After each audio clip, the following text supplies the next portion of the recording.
Hello everyone, কেমন আছেন আপনারা সবাই? আশা করি আপনারা সবাই ভালো আছেন and welcome to my channel.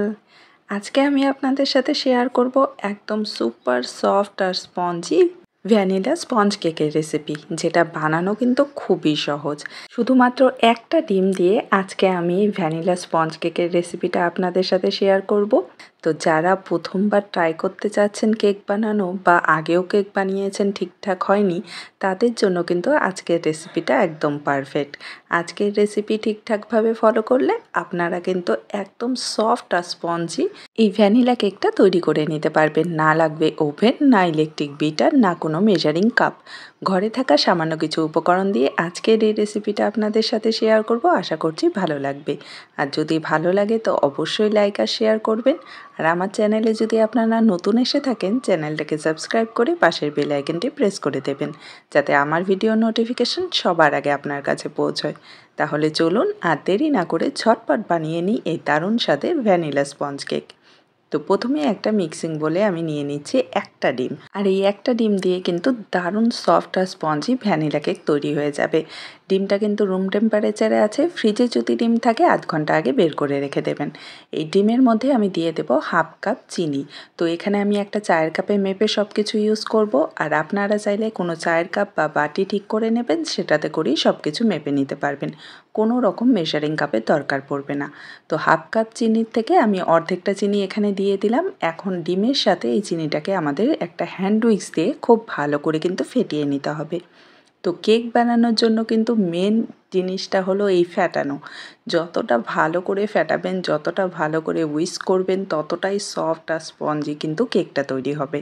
তো এই যে দেখুন চিনিটা মোটামুটি মেশানো হয়ে গেছে। এখন বাকি যে পরিমাণ চিনিটা আছে সেটা আমি পুরোটাই দিয়ে দেব। আর এটাকে এখন আমাদের 3 থেকে 4 মিনিট কিন্তু কন্টিনিউ এভাবে বিট করে যেতে হবে, এভাবে ফেটিয়ে নিতে হবে। যখন দেখবেন কালারটা চেঞ্জ হয়ে যাচ্ছে, একদম ফ্লাফি আর ক্রিমি হয়ে গেছে, তখন কিন্তু মিক্সচারটা রেডি হবে। তো এটা করতে একটু সময় লাগবে, 3 থেকে 4 মিনিট লাগবে। তো এই যে দেখুন আমার মিক্সচারটা কিন্তু একদম রেডি হয়ে গেছে, কালারটা অনেকটাই হালকা হয়ে গেছে। এই সময় আমি এর মধ্যে অ্যাড করে দিচ্ছি হাফ কাপ সাদা তেল। তো একটা কাপে মেপেই কিন্তু আমি সব কিছু অ্যাড করছি। আপনারা চাইলে এখানে সাদা তেলের বদলে হাফ কাপ গলানো বাটারও ব্যবহার করতে পারেন। তো তেলটাকে এখন আরও 2 মিনিটের জন্য আমি সব কিছুর সাথে ভালো করে ফেটিয়ে নেব। আচ্ছা, যদি আপনাদের কাছে হ্যান্ড উইক্স না থাকে তাহলে কিন্তু কাঁটা চামচ দিয়েও আপনারা এটা করে নিতে পারবেন খুব সহজে। টাইমটা একটু কম বেশি হতে পারে, 3 থেকে 4 মিনিট ভালো করে ফেটিয়ে নিলেই হয়ে যাবে। তো এখানে আমি তেলটা মিশিয়ে নিয়েছি। এখন দিয়ে দিচ্ছি হাফ কাপ দুধ। দুধটা আগে থেকে জাল করা আছে, রুম টেম্পারেচারে আছে, না ঠান্ডা না গরম। আর দুধটা কিন্তু আমি ওই তেলের কাপেই মেপে নিয়েছি, তার জন্য দুধটা দেখতে এমন লাগছিল। এখন দুধটাকে কিন্তু আমাদের ফ্যাটাতে হবে না, জাস্ট একটু ভালো করে মিশিয়ে নিতে হবে সব কিছুর সাথে। তো মেশানো হয়ে গেলে আমরা এর মধ্যে শুকনো উপকরণ অ্যাড করে দেব। তো এখানে আমি 1 কাপ প্রথমে ময়দা দিয়ে দিচ্ছি।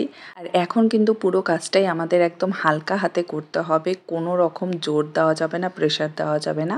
হালকাভাবে কিন্তু আমাদের ময়দাটাকে মিশিয়ে নিতে হবে। তো এই সময় তাড়াহুড়ো করবেন না, তাহলে কিন্তু কেকটা একদমই স্পঞ্জি হবে না। তো হালকাভাবে প্রথমে এই 1 কাপ ময়দা মিশিয়ে নেব খুব ভালো করে। মেশানো হয়ে গেলে আমি এর মধ্যে আরও 1/4 কাপ, মানে এই কাপের 4 ভাগের 1 ভাগ ময়দা আমি আরও নিয়ে নিয়েছি। তো এটাকেও এখন খুব ভালো করে মিশিয়ে নেব। তো কেক বানানোর জন্য কিন্তু মাপটা অবশ্যই খেয়াল রাখবেন, তাহলেই কিন্তু একটা পারফেক্ট কেক আপনারা তৈরি করে নিতে পারবেন। তো এই যে দেখুন ভালো করে মিশিয়ে নিয়েছি, আর মিক্সচারের ঘনত্বটা কিন্তু এরকম হবে ঠিক। দেখেই হয়তো বুঝতে পারছেন। এখন এর মধ্যে অ্যাড করে দেব হাফ টিস্পুন বেকিং পাউডার। একটা চা চামচে মেপে হাফ চামচ বেকিং পাউডার নিয়েছি, আর তার হাফ নিয়েছি বেকিং সোডা। আর দিয়ে দিচ্ছি 2 চিমটি লবণ, মানে সামান্য একটু লবণ দিয়ে দিচ্ছি। যে কোনো মিষ্টি জিনিসে একটু লবণ দিলে কিন্তু টেস্টটা আরও বেশি বেড়ে যায়। তো এখন সব কিছুকে ভালো করে মিশিয়ে নেব হালকাভাবে। আর এটা যেহেতু আমি আজকে ভ্যানিলা স্পঞ্জ কেক তৈরি করছি, তার জন্য ভ্যানিলা এসেন্স দিয়ে দিলাম 1 টিস্পুন। এখন এই ভ্যানিলা এসেন্সটাকেও ব্যাটারটার সাথে খুব ভালো করে মিশিয়ে নেব। আর আমাদের কেকের ব্যাটারটা কিন্তু রেডি হয়ে গেছে একদম। আর এর ঘনত্বটা আবারও আপনাদের দেখিয়ে দিচ্ছি, ঠিক এরকম কিন্তু হবে, না বেশি পাতলা না বেশি ঘন। তো ব্যাটার রেডি। এখন চলুন যেটাতে আমরা কেকটা বেক করবো আর কি, সেটা তৈরি করে নিয়েছি আমি এখানে একটা বাটির মধ্যে তেল লাগিয়ে নিয়েছি আর তার উপর নর্মাল যে প্লেন কাগজ হয় সেটা দিয়ে দিয়েছি। এতে করে কেকটা বেক হওয়ার পর খুব সহজেই কিন্তু বেরিয়ে আসবে। তো এখানে ব্যাটারটা আমি পুরোটাই ঢেলে দিচ্ছি এই বাটিটার মধ্যে। আর একটা চামচ দিয়ে আমি মাঝখানটা এভাবে নাড়াচাড়া করে দেবো, যাতে যদি কোনো ভিতরে বাতাস থাকে সেটা বেরিয়ে যাবে আর কেকটা কিন্তু ভালোভাবে বেক হবে। তো এখন এটাকে 2-3 বার এভাবে ট্যাপ করে নেব আর ব্যাস। এখন চলুন এটাকে আমরা ওভেন ছাড়া কীভাবে বেক করব সেটা দেখে নিই। তো এখানে গ্যাসে আমি আগে থেকে একটা কড়াই ঢাকা দিয়ে লো ফ্লেমে বসিয়ে রেখেছিলাম 10 মিনিটের জন্য। তো এটা গরম হয়ে গেছে, প্রিহিট হয়ে গেছে আর কি। তো এর মধ্যে একটা স্ট্যান্ড রেখে দিচ্ছি। স্ট্যান্ড না থাকলে যে কোনো একটা বাটি বা টিফিন বাটির ঢাকনা উল্টো করে রেখে দেবেন। আর তার উপর আমি এই কেকের ব্যাটারটা আর কি কেকের বাটিটা বসিয়ে দিচ্ছি। এখন এটাকে ঢাকা দিয়ে ভালো করে ঢাকা দিয়ে একদম লো ফ্লেমে আমাদের 40 থেকে 45 মিনিট বেক করে নিতে হবে। তো 40 মিনিট তো চোখ বন্ধ করে বারবার ঢাকনা খোলার দরকার নেই। 40 মিনিট পর ঢাকনা খুলে দেখবেন, যদি না হয় আরও 5 মিনিট কুক করে নেবেন। তো এই যে দেখুন এখানে 40 মিনিট পর আমি ঢাকনাটা তুলে নিচ্ছি আর দেখে মনে হচ্ছে কেকটা কিন্তু বেক হয়ে গেছে।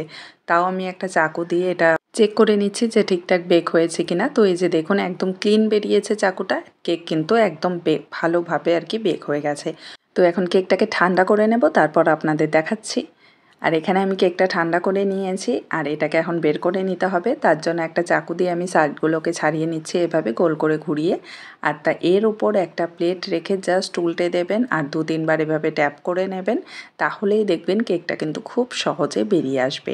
কেক যদি পারফেক্টভাবে কুক হয় তাহলেই কিন্তু খুব সহজেই এটা বেরিয়ে আসবে। আর আমরা যে নর্মাল প্লেন কাগজ লাগিয়েছিলাম, যার জন্য আমাদের কিন্তু বাটার পেপারেরও দরকার নেই। প্লেন কাগজ দিয়ে কিন্তু কেকটা আপনারা বের করে নিতে পারবেন বা বেক করে নিতে পারবেন। তো আমাদের ভ্যানিলা স্পঞ্জ কেক কিন্তু একদম রেডি হয়ে গেছে। আমি আপনাদের কেটে দেখাচ্ছি যে এটা কতটা সফট আর কতটা স্পঞ্জি হয়েছে আর ভেতরটাও কতটা ভালো করে কুক হয়েছে। এই যে দেখুন একদম পারফেক্টভাবে কিন্তু আপনারা এই স্পঞ্জ কেকটা বাড়িতে তৈরি করে নিতে পারবেন। কোনো অসুবিধা হবে না যদি আপনারা এই রেসিপিটা ঠিকঠাকভাবে ফলো করেন। আর ভেতরটা তো দেখেই বুঝতে পারছেন যে পারফেক্টলি বেক হয়েছে কেকটা আর একদম নরম তুলতুলে স্পঞ্জি হয়েছে। তো না লাগবে ওভেন, না মেজারিং কাপ, না ইলেকট্রিক বিটার, না বাটার পেপার, কিচ্ছু না। জাস্ট ঘরের কিছু জিনিস দিয়ে কিন্তু আপনারা খুব সহজেই এই স্পঞ্জ কেকটা তৈরি করে নিতে পারবেন। তো আজকের এই রেসিপিটা যদি আপনাদের ভালো লেগে থাকে আমাকে কমেন্টে জানাতে কিন্তু একদমই ভুলবেন না। দেখা হবে আপনাদের সাথে আরেকটি নতুন রেসিপি নিয়ে। ভালো থাকবেন, সুস্থ থাকবেন। Bye bye.